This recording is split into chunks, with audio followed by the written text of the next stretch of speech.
সকলোকে মোৰ ইউটিউব চেনেললৈ স্বাগতম জনাইছোঁ। LIC থকাসকলৰ বাবে এটা ভাল খবৰ লৈ আহিছোঁ। আপোনালোকে ভিডিঅ'টো শেষলৈ চাই থাকক। বিত্তমন্ত্ৰী নিৰ্মলা সীতাৰমণৰ বাজেট দাখিলৰ সময়ত ঘোষণা কৰা হৈছিল যে ৰাজকোষৰ ঘাটি পূৰণৰ বাবে চৰকাৰে LICৰ অংশীদাৰিত্ব কিছু বিক্ৰী কৰিব। বিত্তমন্ত্ৰীৰ ঘোষণাৰ পাছতে স্বাভাৱিকতে LICৰ কোটি কোটি গ্ৰাহকৰ মাজত আতংকৰ সৃষ্টি হৈছে। একেদৰে LICৰ এজেণ্টসকলৰ মাজতো এক অনিশ্চয়তাই বিৰাজ কৰিছে। সকলোৱে শংকা কৰিছে যে যদি LICৰ কৃতিত্ব বেচৰকাৰী সংস্থা বা ইয়াৰ অংশীদাৰীসকলৰ হাতলৈ গুচি যায়, তেতিয়াহ'লে LICৰ সুনাম তথা মৰ্যাদাৰ লগতে ইয়াৰ বিশ্বাসযোগ্যতাও ক্ষতিগ্ৰস্ত হ'ব। এই সকলোবোৰ আশংকা সঁচাকৈয়ে সত্য নে? চৰকাৰে সঁচাকৈয়ে LICৰ কৃতিত্ব নিজৰ পৰা এৰি দিব খুজিছে নেকি?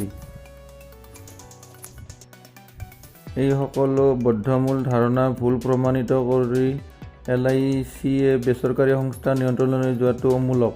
বিত্ত মন্ত্ৰালয়ৰ খবৰ অনুসৰি LICৰ মাত্ৰ 10% শ্বেয়াৰহে চৰকাৰে বিক্ৰী কৰিব পাৰে।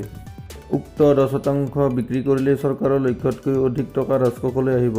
সংবাদ মাধ্যমৰ বাতৰি অনুসৰি চৰকাৰে বিয়োজনৰ জৰিয়তে 2.1 লাখ কোটি টকা ৰাজকোষলৈ আনিব বিচাৰিছে।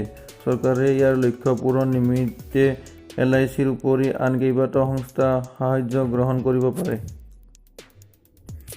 বৰ্তমান বজাৰত মাথোঁ LICৰ সম্পদৰ পৰিমাণ হৈছে 34 লাখ কোটি টকা। সংস্থাটোৰ 100% শ্বেয়াৰেই বৰ্তমান কেন্দ্ৰীয় চৰকাৰৰ হাতত আছে।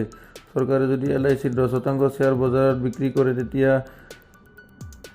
চৰকাৰৰ হাতলৈ প্ৰায় 3.6 লাখ কোটি টকা আহিব। ইয়াৰ চৰকাৰৰ নিৰ্ধাৰিত লক্ষ্য 2.1 লাখ কোটি টকাতকৈ বহু বেছি। এইদৰে চাবলৈ গ'লে LICৰ 10%তকৈ বহু কম শ্বেয়াৰ বিক্ৰী কৰিলেও চৰকাৰৰ লক্ষ্য পূৰণ হয়। কিন্তু নিয়ম অনুসৰি কোনো চৰকাৰী সংস্থাই বিনিয়োগ বিচাৰিবলৈ হ'লে কমেও 10% শ্বেয়াৰ বজাৰত মুকলি কৰিব লাগিব।